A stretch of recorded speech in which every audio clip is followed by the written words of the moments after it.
Hello beta, good evening everyone. So beta, we will quickly go ahead and start revision of intermediate statistics. To begin with, I will go ahead and revise chapter 7 with all of you. These notes are available with Rohit sir. You can go ahead and WhatsApp him on 83686639950 and you can get access to these notes from him. Right? You can get these notes from Rohit sir. Please message him. These will be very useful for you to revise before the final exam. कल exam है, हमें आज revise करने में बहुत ज्यादा helpful रहने वाले हैं ये नोट्स.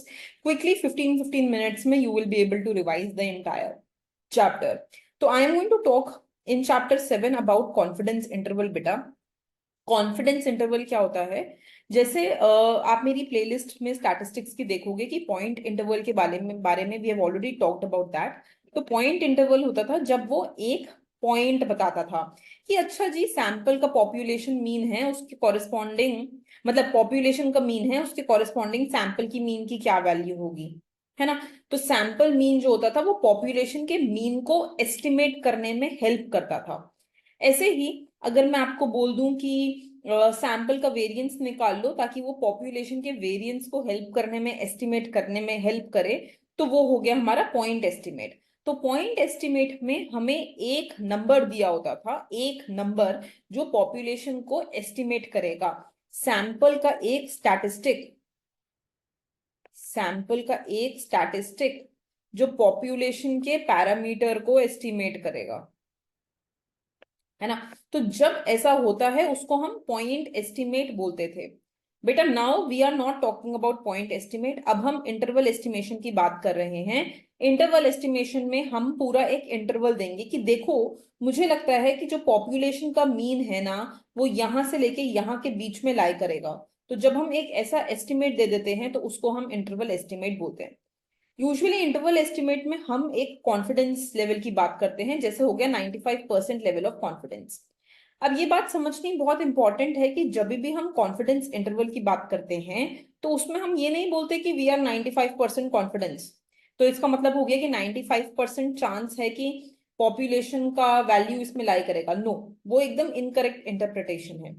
95% कॉन्फिडेंस का बेटा ये मतलब है कि अगर मैं बहुत सारे सैंपल्स लूं तो उनमें से 95% सैंपल जो हैं वो पॉपुलेशन की ट्रू वैल्यू को कंटेन करेंगे. ठीक है, तो ये बात गलत होगी बोलनी कि 95% कॉन्फिडेंस ये बोलता है कि हम 95% प्रोबेबिलिटी है कि इसके अंदर पॉपुलेशन की वैल्यू लाई करेगी. ये मतलब नहीं है इस इंटरवल के अंदर पॉपुलेशन की वैल्यू लाई करेगी. ये एकदम गलत है. ये एग्जाम में कल आएगा, वो आपसे पूछेंगे. तो ये बात एकदम गलत है बोलना कि हम 95% प्रोबेबिलिटी के साथ बोल सकते हैं कि पॉपुलेशन की वैल्यू इस इंटरवल में लाई करेगी.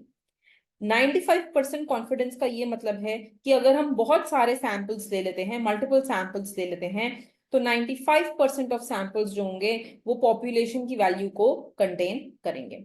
अब हम केस 1 लेते हैं. केस 1 में हम ये एज्यूम कर रहे हैं कि पॉपुलेशन की जो डिस्ट्रीब्यूशन है वो नॉर्मली डिस्ट्रीब्यूटेड है और जो सिग्मा है वो नोन है. गिवन कि ये दो चीजों को होल्ड ट्रू करते हैं, पॉपुलेशन की डिस्ट्रीब्यूशन नॉर्मली डिस्ट्रीब्यूटेड है और सिग्मा की वैल्यू नोन है, तब हम एक इंटरवल क्रिएट करते हैं जिसमें ये वैल्यू लाई करती है. अब हमें क्लियरली ये बात पता है बेटा कि अगर हम z की वैल्यू -1.96 से 1.96 के अंदर लेते हैं तो जो area under the normal curve आता है, area under the bell curve आता है, वो 95% एरिया आता है ना. 95% एरिया कवर होता है जब z की वैल्यू -1.96 से 1.96 के बीच में होती है. तो यहाँ पर हमने यही लिखा है कि अगर z की वैल्यू -1.96 से 1.96 के बीच में है तो जो हम एरिया कवर कर रहे हैं वो 0.95 है. अब हम इस z को, क्योंकि इस z जो है वो एक स्टैंडर्ड नॉर्मल वेरिएट है, तो हम इस z को ओपन करते हैं और z का जो वैल्यू आ जाता है वो आ जाता है x bar minus mu upon standard deviation by √n. ठीक है, तो अब हम इस z की जगह पर यहाँ पर x bar minus mu upon standard deviation by √n से z को रिप्लेस कर देते हैं. और जब हम z को रिप्लेस कर देते हैं तो हमारे पास ऐसा कुछ आ जाता है. फर्दर जब हम इसको ओपन अप करते हैं, मतलब standard deviation by root n को दोनों साइड मल्टीप्लाई कर देते हैं और मीन को दोनों साइड पे ऐड, ये जो मीन वैल्यू है इसको दोनों साइड पर ले जाते हैं, हाँ, तो हमारे पास फाइनली ऐसा कुछ आ जाता है कि हमारी जो म्यू की वैल्यू होगी वो इस इंटरवल के बीच में लाई करेगी। इसी इंटरवल को हम कॉन्फिडेंस इंटरवल बोल देते हैं, और क्योंकि ये कॉरेस्पॉन्डिंग टू 95% एरिया है तो इसको हम 95% कॉन्फिडेंस इंटरवल बोल देते हैं। तो अगर एग्जाम में कोई भी आपको बोले कि 95% कॉन्फिडेंस इंटरवल निकालना है, तो 95% कॉन्फिडेंस इंटरवल का formula x bar plus minus 1.96 into standard deviation by root n रहेगा। इसमें हमारी दो एजम्पशंस रहेंगी। हमारी जो पहली एजम्पशन है वो ये है कि पॉपुलेशन नॉर्मली डिस्ट्रीब्यूटेड है, और दूसरी एजम्पशन ये है कि सिग्मा नोन है।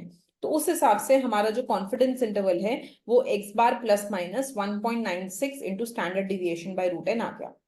इसी को एक एग्जाम्पल में करने के लिए सपोज मैं आपको बोल दूं कि सैंपल साइज 91 का है, सिग्मा की वैल्यू 2 है और मीन जो है वो 80 है, तो हम इजीली म्यू का कॉन्फिडेंस इंटरवल निकाल सकते हैं 80 प्लस माइनस 1.96, 95% कॉन्फिडेंस इंटरवल निकाल रहे हैं, 1.96 इंटू 2 डिवाइडेड बाई रूट 31।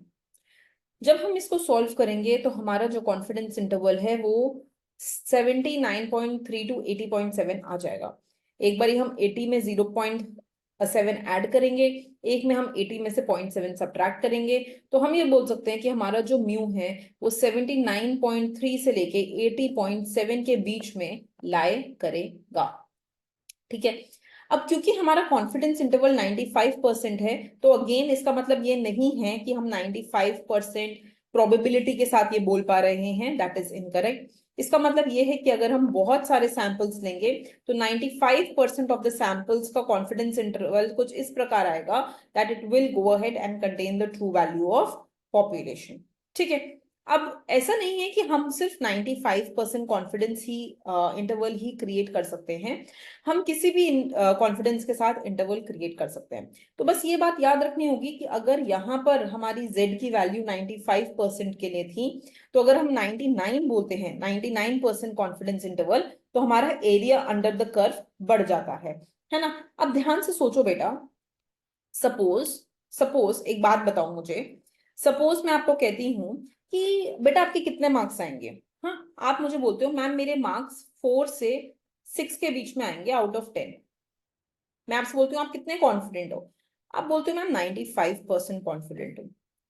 फिर मैं पूछती हूँ दोबारा, बेटा मेरे को और सर्टेनिटी से बताओ आपके नंबर कितने आएंगे, फिक्स करके बताओ कि कितने मार्क्स आएंगे, हाँ, गलत नहीं होना चाहिए। तो आप बोलते हो अच्छा अच्छा मैम ऐसा करो कि मेरे मार्क्स ना 3 से लेके 7 के बीच में आएंगे। अब मैं पक्का हूं कि मेरे मार्क्स 3 से 7 के बीच में तो होंगे ही होंगे, 99% कॉन्फिडेंट। तो जब आप ये इंटरवल बढ़ा देते हो, 4 से 6 की जगह 3 to 7 बोलते हो, तो आपने और वैल्यूज को इंक्लूड कर लिया कि शायद मेरे 3.5 भी आ सकते हैं 4 की जगह, या शायद मेरे 6.5 मार्क्स भी आ सकते हैं 6 की जगह, और वो वाली वैल्यूज को जब आप इंक्लूड कर लोगे तो आपका कॉन्फिडेंस बढ़ जाएगा कि हाँ बड़ा इंटरवल है तो पक्का इसके अंदर ही कहीं वैल्यू लाई करेगी। तो जैसे जैसे हमारा कॉन्फिडेंस इंटरवल बढ़ता है, ये जो कॉन्फिडेंस इंटरवल है ये बढ़ता है, वैसे वैसे हमारी जो विड्थ है इंटरवल की वो बढ़ जाती है। बट जब ये विड्थ बढ़ जाती है तो हमारा प्रिसिशन कम हो जाता है। अब मैं आप कम प्रिसाइसली बता रहे हो, पहले आप बहुत प्रिसाइज थे कि देखो 4 से 6 के नंबर ही आएंगे, अब आपने अपना इंटरवल बढ़ा के बोला 3 से 7 के बीच में कुछ भी हो सकते हैं। कल को आप मुझे अगर ऐसा बोल दो, 10 मार्क्स का एग्जाम था कि देखो मैम मेरे मार्क्स 0 से 10 के बीच में आएंगे और मैं 100% कॉन्फिडेंट हूँ, अरे तो फिर प्रिसिशन तो 0 है, आपने तो प्रिसाइसली कुछ बताया ही नहीं, पेपर तो 0 से 10 मार्क्स का ही था। तो जैसे जैसे आप अपना कॉन्फिडेंस बढ़ाते जाते हो ये विड्थ बढ़ती जाती है, और जैसे जैसे विड्थ बढ़ती जाती है वैसे वैसे क्या हो जाता है बेटा, आपका जो प्रिसिशन है कि कितना प्रिसाइज हो आप अपनी वैल्यू के पास पास हो वो कम होती जाती है। तो इसके पीछे का रीजन यही है कि जैसे जैसे कॉन्फिडेंस इंटरवल बढ़ता है जेड की वैल्यू बढ़ जाती है। जैसे फॉर एग्जांपल अगर हम यहाँ पर बात करें, ये एग्जाम में क्वेश्चन आ सकता है, ये जेड की वैल्यू है 95% के लिए, बट जैसे ही हम 99 पे जाते हैं ये 2.56 हो जाती है। तो क्योंकि ये वैल्यू बढ़ गई है, मतलब आप ज्यादा अमाउंट ऐड करोगे और ज्यादा ही अमाउंट सब्ट्रैक्ट करोगे, तो इसकी जो विड्थ है, ये वाली वैल्यू को विड्थ बोला जाता है, जितने को हम ऐड या सब्ट्रैक्ट करते हैं मीन से, वो विड्थ बढ़ जाती है। और जब आपकी विड्थ बढ़ जाती है तो उससे क्या होता है बेटा, उससे ऑटोमेटिकली आपका जो कॉन्फिडेंस इंटरवल है वो बढ़ जाता है, तो उसका प्रिसिशन कम हो जाता है, आप कम प्रिसाइज हो जाते हो। ठीक है बेटा, अब हम नेक्स्ट क्वेश्चन ये पूछते हैं कि अगर हमने इनमें से कोई भी एजम्पशन को रिलैक्स करा तो क्या होगा। तो सपोज अब मैं आपको ये बोल देती हूँ कि अरे ये नॉर्मली डिस्ट्रीब्यूटेड नहीं है, या अरे सिग्मा नोन नहीं है, तो क्या होगा, अब हमें ये जानना है। तो पहली एजम्पशन जो हम अब रिलैक्स करेंगे वो नॉर्मल डिस्ट्रीब्यूशन की है। तो जैसे ही हम नॉर्मल डिस्ट्रीब्यूशन की एजम्पशन को रिलैक्स करेंगे, हम ये एज्यूम करेंगे कि हम x1 x2 x3 and so on ये सैंपल के लिए डेटा ले रहे हैं, बट जिस पॉपुलेशन से ले रहे हैं वो नॉर्मली डिस्ट्रीब्यूटेड नहीं है, it is not normally distributed. अब हम क्या करेंगे, इस पे हम एक सेंट्रल लिमिट थ्योरम लगा देते हैं। सेंट्रल लिमिट थ्योरम ये बोलती है कि अगर आपका सैंपल साइज लार्ज इनफ है तो उस सैंपल के आप जो स्टैटिक्स निकालोगे वो नॉर्मली डिस्ट्रीब्यूटेड होंगे। तो अगर मेरा ये x1 to xn large enough sample है, तो उस केस में अगर मैं सैंपल का मीन निकालूंगी तो वो नॉर्मली डिस्ट्रीब्यूटेड रहेगा। और क्योंकि कॉन्फिडेंस इंटरवल हम मीन के लिए ही निकाल रहे हैं, तो हम वापस अपना जेड टेस्ट यूज कर सकते हैं, क्योंकि अल्टीमेटली अब वो नॉर्मली डिस्ट्रीब्यूटेड है। तो इस पूरी चीज में अब क्या हुआ ना, जैसे इस एग्जाम्पल में अगर मैं ऊपर वाले एग्जाम्पल पे ही आ जाऊं, सपोज वो यहां पर ये बोल देते हैं कि आपका सैंपल साइज 100 है, बट इसी टाइम पे आपको ये भी बोल देते हैं कि पॉपुलेशन नॉर्मली डिस्ट्रीब्यूटेड नहीं है, नॉट नॉर्मली डिस्ट्रीब्यूटेड। तो आपके इस प्रोसेस में कोई भी फर्क नहीं आएगा, क्योंकि सैंपल साइज बहुत बड़ा है, सैंपल साइज 100 का है। तो जैसे आप अभी तक अपना स्टेप करते हुए आ रहे थे, आप उसी स्टेप्स को करते हुए अपना कॉन्फिडेंस इंटरवल निकाल लोगे। आप नॉर्मल जेड की वैल्यू ही लोगे, जैसे आपने अभी तक जेड की वैल्यू ली थी। आपके पूरे एनालिसिस में कोई चेंज नहीं आएगा, क्योंकि जब हमारा सैंपल लार्ज इनफ होता है तो हम उसको नॉर्मली डिस्ट्रीब्यूटेड मान लेते हैं। और लार्ज इनफ का मतलब क्या है, sample size greater than equal to 40। तो अगर हमारा सैंपल साइज 40 से ऊपर है तो हम अपने इस प्रोसेस को अनचेंज्ड रखते हैं और हम सेम प्रोसेस ही फॉलो कर लेते हैं। ठीक है। अच्छा, नेक्स्ट थिंग आती है बेटा, what if your sigma is unknown. अगर आपको पॉपुलेशन का स्टैंडर्ड डिविएशन नहीं दिया हुआ है, what if your sigma is unknown, what will you go ahead and do. तो उस केस में हम उसकी जगह पे सैंपल का स्टैंडर्ड डिविएशन यूज कर लेते हैं। अब सैंपल के स्टैंडर्ड डिविएशन को यूज करने के लिए बस ये एज्यूम करना जरूरी है कि n लार्ज इनफ है। अगर n लार्ज इनफ है तो हमारा प्रोसेस सेम ही रहता है, और सिग्मा की जगह हम s को रिप्लेस कर देते हैं। तो अब यहाँ पे इसी क्वेश्चन में मैं वापस सेम ही क्वेश्चन पे जाऊंगी, और सपोज यहाँ पे आपको सिग्मा नोन नहीं था पर आपको सैंपल स्टैंडर्ड डिविएशन नोन था, तो भी आपका प्रोसेस अनचेंज्ड रहेगा। बस इतनी बात हमें याद रखनी है, तो भी आपका प्रोसेस अनचेंज रहेगा। बस इतनी सी बात याद रखनी है कि हम अभी भी जेड टेस्ट यूज कर सकते हैं अगर सैंपल साइज लार्ज इनफ है, if n is greater than equal to 40, अगर सैंपल साइज लार्ज इनफ है। क्लियर। ठीक है बेटा, अब क्वेश्चन एक बहुत बड़ा आता है कि व्हाट इफ हमें किसी और तरीके के डेटा के साथ काम करने को दिया जाए। सपोज अगर हमें पॉपुलेशन की प्रपोर्शन के साथ काम करना है। प्रपोर्शंस क्या होते हैं बेटा, something which is a binomial distribution. Binomial distribution क्या होता है, बाइनोमियल डिस्ट्रीब्यूशन में दो ही चीजें होती हैं, या तो आपको सक्सेस मिलता है या फेलियर मिलता है। Example, tossing a coin. तो जब हम कॉइन को टॉस करते हैं तो हमें या सक्सेस मिलता है, फेलियर मिलता है। सपोज एक्स एक रैंडम वेरिएबल है जो रिप्रेजेंट कर रहा है इस कॉइन के टॉसिंग को n टाइम्स, है ना। तो हर बार जब हम कॉइन को टॉस करते हैं तो या वो हेड देगा या टेल देगा। सपोज n 4 है, तो जब हम 4 टाइम्स कॉइन को टॉस करेंगे तो क्या होगा, वो x रैंडम वेरिएबल मुझे बता रहा है। तो x का वैल्यू 0 हो सकता है, 0 नंबर ऑफ हेड्स। x का वैल्यू 1 हो सकता है, 1 head, 2 head, 3 head, 4 head, and so on and so fourth. तो x रिप्रेजेंट कर रहा है the number of heads. Head हमारा सक्सेस है ना। तो जब भी एक ऐसा x वेरिएबल दिया होगा तो उसकी expected value n into p से निकलती है। We have already done it in the first sem. और उसका जो वेरिएंस होता है वो npq होता है, और standard deviation under root npq होती है। अब हम एक नया वेरिएबल यहाँ पर डिफाइन कर रहे हैं जिसका नाम है p हैट, और p हैट है x बाय n। तो p हैट को हम कैसे रिफ्लेक्ट कर सकते हैं, सपोज अगर x नंबर ऑफ हेड्स बताता है व्हेन 4 कॉइन्स आर टॉस, तो x का वैल्यू हो गया 0 1 2 3 4। अब हमने पी हैट को डिफाइन करना है इस x को divided by the sample size divided by n, number of observation. तो 0/16, 1/16, 2/16, 3/16, 4/16, अगर हम ऐसा कर दें तो इसको हम पी हैट बोलेंगे। तो पी हैट हो जाएगा x डिवाइडेड बाय n। अब इस पे हमें इसका कॉन्फिडेंस इंटरवल निकालना है इस पी हैट का। तो पी हैट का जो कॉन्फिडेंस इंटरवल है वो निकालने के लिए पहले मेरे को क्वेश्चन ये आएगा कि क्या मैं z की वैल्यू यूज कर सकती हूँ। किसी भी कॉन्फिडेंस इंटरवल को निकालने के लिए मुझे उसका डिस्ट्रीब्यूशन पता होना चाहिए कि क्या वो नॉर्मली डिस्ट्रीब्यूटेड है, क्या वो ऐसा दिखता है, क्या वो स्क्यूड है डिस्ट्रीब्यूशन में, तभी तो मैं उसको कॉन्फिडेंस इंटरवल निकालूंगी। तो हमारे पास अब ये रूल आ जाता है, अगेन बेटा ये हमने पढ़ा है कि अगर एन पी ग्रेटर देन 10 हो और एन क्यू भी ग्रेटर देन 10 हो तो यूजिंग सेंट्रल लिमिट थ्योरम वो नॉर्मल डिस्ट्रीब्यूशन को फॉलो करेगा। It will go head and follow normal distribution. तो पी हैट जो है हमारा नॉर्मली डिस्ट्रीब्यूटेड हो जाएगा अगर n into P greater than 10 है और n इंटू क्यू भी ग्रेटर देन 10 है। अब क्वेश्चन ये आता है कि इस पी हैट का हम कॉन्फिडेंस इंटरवल कैसे निकाल सकते हैं। तो इस पी हैट के कॉन्फिडेंस इंटरवल को निकालने के लिए हमारे पास दो टेक्निक्स हैं। ये इसका एक्चुअल कॉन्फिडेंस इंटरवल है जो हमारी बुक में दिया हुआ है, बट यूजुअली ये निकालना बहुत ही डिफिकल्ट होता है। तो हम इसका एक अप्रोक्सीमेट मेजर यूज करते हैं और ये इसका अप्रोक्सीमेट कॉन्फिडेंस इंटरवल है।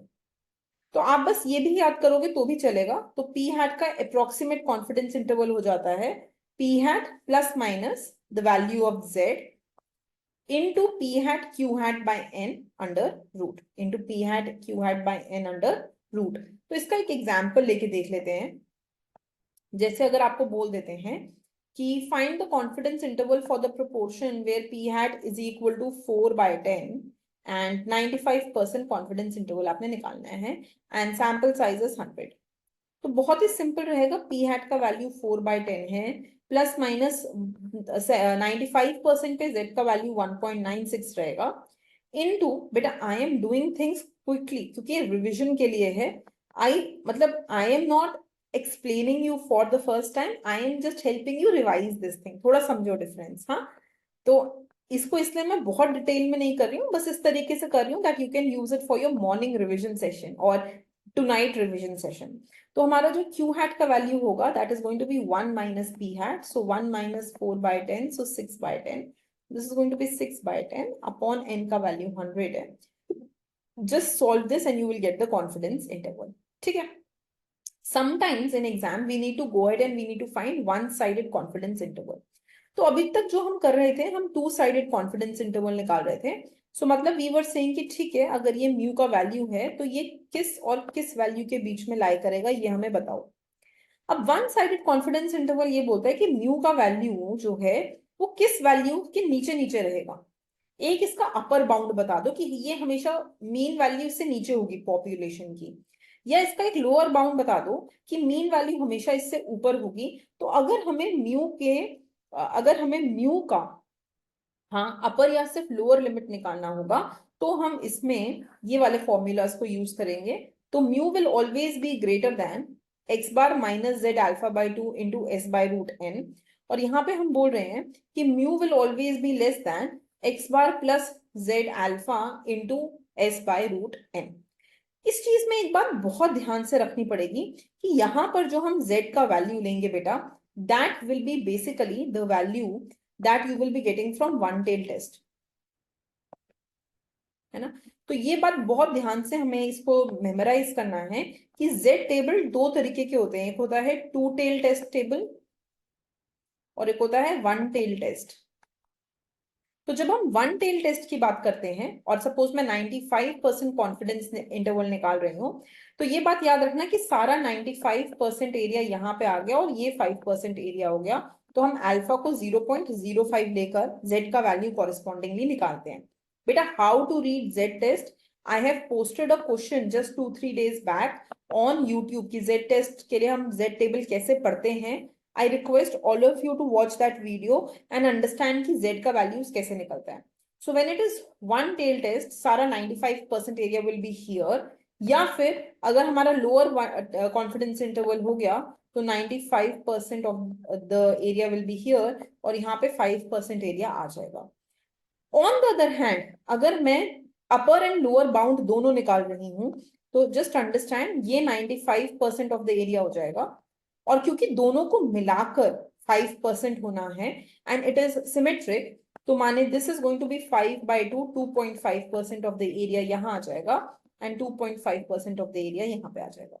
सो इफ यू सी मैं यहाँ पर z अल्फा बाय 2 लिखती हूँ जिसका वैल्यू 1.96 है टेबल के अकॉर्डिंग, अगर हम टू टेल टेस्ट करते हैं, जबकि अगर हमें सारा एरिया 5% यहां पर चाहिए तो फिर दिस इज नॉट 1.96 बेटा, इसका वैल्यू अलग रहता है। So you need to go ahead and look for that from the table. समझ रहे हो? ओके, अब हम बात करते हैं अगर हमारी एजम्पशन वायलेट हो जाए और हमारा सैंपल साइज भी स्मॉल हो तो हम क्या करेंगे। तो अगर हमारा सैंपल साइज स्मॉल होता है बट पॉपुलेशन जो है वो नॉर्मली डिस्ट्रीब्यूटेड है, बट सैंपल साइज ही अपने आप में स्मॉल है, तो उस केस में हमारे को we can not go ahead and use z test. Z test को यूज करने के लिए बहुत इंपॉर्टेंट एजम्पशन है कि एन को लार्ज होना जरूरी है। अगर सैंपल साइज ही स्मॉल है तो हम जेड टेस्ट यूज नहीं कर सकते, क्योंकि हमारा जो ये वेरिएट होता है ये स्टैंडर्ड नॉर्मली डिस्ट्रीब्यूटेड नहीं होता। उस केस में हम एक नई चीज क्रिएट करते हैं और उसको बोला जाता है टी टेस्ट। उसे क्या बोलते हैं बेटा? That is called as T test. T test को यूज करने का तरीका सेम है, it is X bar minus mu sample का standard deviation by root N. Sample standard deviation लेते हैं क्योंकि सिग्मा इसमें अननोन रहता है, और इसमें हम टी इसलिए ले रहे हैं क्योंकि सिग्मा अननोन है, सैंपल के साथ जा रहे हैं, बट सैंपल का size less than equal to 40 है, सैंपल एक स्मॉल सैंपल साइज है। अब जब भी हम एक टी डिस्ट्रीब्यूशन की बात करते हैं तो टी से कॉरेस्पॉन्डिंग एक चीज आती है जिसको बोला जाता है degrees of freedom. Degrees of freedom को समझने के लिए थोड़ा सा एक एग्जाम्पल लेके देखते हैं। सपोज बेटा मैं आपको ये बोलूं कि x1 plus x2 plus x3 plus x4 का सम मुझे 4 चाहिए। आप बोलोगे मैम x1 को 1 ले लो, रैंडमली -4 ले लो, 3 ले लो, बट जो आप फोर्थ नंबर लोगे उस पर एक रिस्ट्रिक्शन आ जाएगी डिपेंडिंग ऑन आपने फर्स्ट 3 नंबर्स क्या लिए। आप फोर्थ नंबर अपने आप से खुद से चूज नहीं कर सकते हो, there will be a restriction on what number you will be choosing as the fourth number. और ये रिस्ट्रिक्शन इसमें क्यों आ जाएगी? ये रिस्ट्रिक्शन इसमें इसलिए आ जाएगी क्योंकि आपने फर्स्ट 3 नंबर्स को फ्रीली चूज करके सम को 4 पे लेके आना जरूरी है। तो x4 का जो वैल्यू हो जाएगा वो हो जाएगा 4 -1 -3 -4, तो this is going to be 4। तो x4 जो होगा वो हमारा 4 ही होगा, राइट? तो बेसिकली हमने x4 पे एक रिस्ट्रिक्शन लगा दी कि वो 4 के अलावा कुछ भी और नहीं हो सकता अगर सम को 4 होना है। तो आउट ऑफ n वेरिएबल्स मैंने एक पे रिस्ट्रिक्शन लगा दी है और बाकी 3 को मैं फ्रीली चूज कर सकती हूँ। इसको कहते हैं degrees of freedom. I have degree of freedom to choose n-1 values myself. यही टी का पूरा कॉन्सेप्ट है। तो टी बोलता है कि आप यहाँ पर एक स्टैंडर्ड डिविएशन यूज कर रहे हो, और स्टैंडर्ड डिविएशन जो होता है sample standard deviation, remember sample standard deviation जब निकालते थे तो डिवाइड बाय n-1 करते थे, वहां पे भी यही डिग्रीज ऑफ फ्रीडम का कॉन्सेप्ट था। तो टी का जो डिग्रीज ऑफ फ्रीडम रहता है वो n-1 रहता है। अब बेटा टी कर्व की कोई प्रॉपर्टीज हैं कि वो बेल शेप्ड है just like normal distribution, centered at 0 है just like standard normal distribution, but normal distribution से ज्यादा स्प्रेड आउट है। तो ये मैंने एक नॉर्मल डिस्ट्रीब्यूशन कर्व बनाया है, और जब हम एक टी डिस्ट्रीब्यूशन कर्व बनाएंगे तो टी डिस्ट्रीब्यूशन थोड़ा सा ज्यादा स्प्रेड आउट होता जाएगा, बट ये स्प्रेड कम होता जाएगा जैसे जैसे सैंपल का साइज बढ़ेगा, और सैंपल साइज बढ़ेगा तो ऑटोमेटिकली n-1 भी बढ़ता जाएगा, और n-1 को ही हमने डिग्रीज ऑफ फ्रीडम बोला है, तो डिग्रीज ऑफ फ्रीडम भी बढ़ते जाएंगे। तो जैसे जैसे सैंपल साइज इंफिनिटी को अप्रोच करेगा डिग्रीज ऑफ फ्रीडम भी इंफिनिटी को अप्रोच करेगा, और हमें पता है कि जैसे ही सैंपल साइज बढ़ जाता है तो सेंट्रल लिमिट थ्योरम लग जाती है और हम z की तरफ पहुंच जाते हैं। तो ये जो टी टेबल है ये z को अप्रोच करना शुरू कर देगा जैसे जैसे हमारा डिग्रीज ऑफ फ्रीडम इंक्रीज होंगे।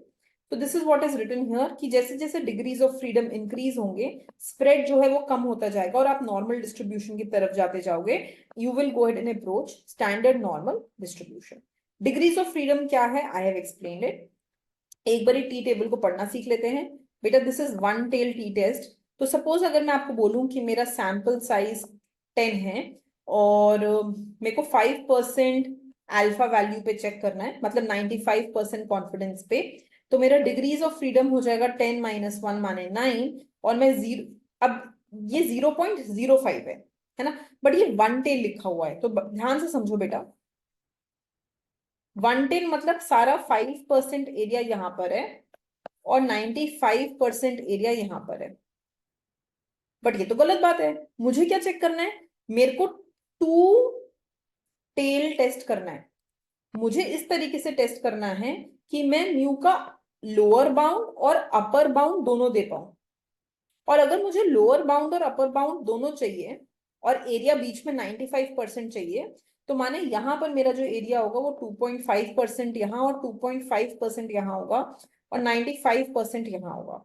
तो अगर आपको एग्जाम में 1 टेल टेबल क्यों ना दिया हो, बट अगर आपको इसका लोअर एंड अपर बाउंड देखना है, तो आप 5% पे मत देखना, क्योंकि ये 1 टेल है, इसने सारा एरिया एक तरफ कंसिडर किया है 5%, बट आपको एक साइड पे सिर्फ 2.5% एरिया चाहिए। तो यहां पर जब हम इस टेबल में चेक करेंगे तो हम 0.025 दैट मीन्स 2.5% पे जाएंगे और 9 डिग्रीज ऑफ फ्रीडम पे जाएंगे, तो हमारी जो टेबल से वैल्यू आ जाएगी वो आ जाएगी 2.262। समझे बात को? अगर सपोज एग्जाम में ये ऑलरेडी 2 टेल है तो आप 5 पे डायरेक्टली चेक कर लोगे, क्योंकि फिर वो एज्यूम ही कर रहा है कि ये 2 टेल है ना। बट एग्जाम में अगर उन्होंने 1 टेल लिख दिया और आपको कॉन्फिडेंस इंटरवल निकालना है, लोअर और अपर बाउंड दोनों निकालने हैं, तो पहले आप उसको डिवाइड बाय 2 करो और फिर उसके बाद जाकर आप उसका वैल्यू चेक करोगे। ओके बेटा, ये एक एग्जाम्पल है, आप प्लीज इसको एक बार प्रैक्टिस कर लेना नोट्स लेकर सर से। अब हम बात करते हैं कि कभी कभी क्या होता है कि हमें ये क्वेश्चन में आ जाता है कि आप वेरिएंस का कॉन्फिडेंस इंटरवल निकालो। तो जब हमें वेरिएंस का कॉन्फिडेंस इंटरवल निकालना होता है तो हम काई स्क्वायर डिस्ट्रीब्यूशन यूज करते हैं। आई होप कि आप सब लोग काई स्क्वायर डिस्ट्रीब्यूशन से एक बारी अवेयर हो। Chi square distribution symmetric distribution नहीं होती है, जैसे टी टेल सिमेट्रिक है, तो हमने डिवाइड बाय 2 किया तो ये वाला एरिया और ये वाला एरिया बराबर का आ गया। काई स्क्वायर डिस्ट्रीब्यूशन में सिमेट्रिक डिस्ट्रीब्यूशन नहीं होता है और वो भी डिग्रीज ऑफ फ्रीडम पे डिपेंड करता है।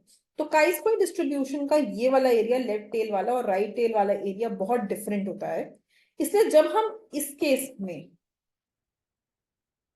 कॉन्फिडेंस इंटरवल निकालते हैं तो हम ये बोलते हैं कि जो हमारा पॉपुलेशन का वेरिएंस होगा वो इन दोनों बीच में लाई करेगा। डिग्रीज ऑफ फ्रीडम n-1 ही रहते हैं और हमारा जो कॉन्फिडेंस इंटरवल है वो यहां पर बन जाता है n-1 S square by chi square. काई स्क्वायर का वैल्यू अल्फा बाय 2 n-1 पे और n-1 S square by chi square 1 minus alpha by 2 n-1 पे। तो इसका ये मतलब हो गया कि यहां पर, तो ध्यान से एक बार समझने की कोशिश कर लो, यहां पर हम इसका लो टेल वैल्यू निकाल रहे हैं और यहां पर हम इसका हाई टेल वैल्यू निकाल रहे हैं।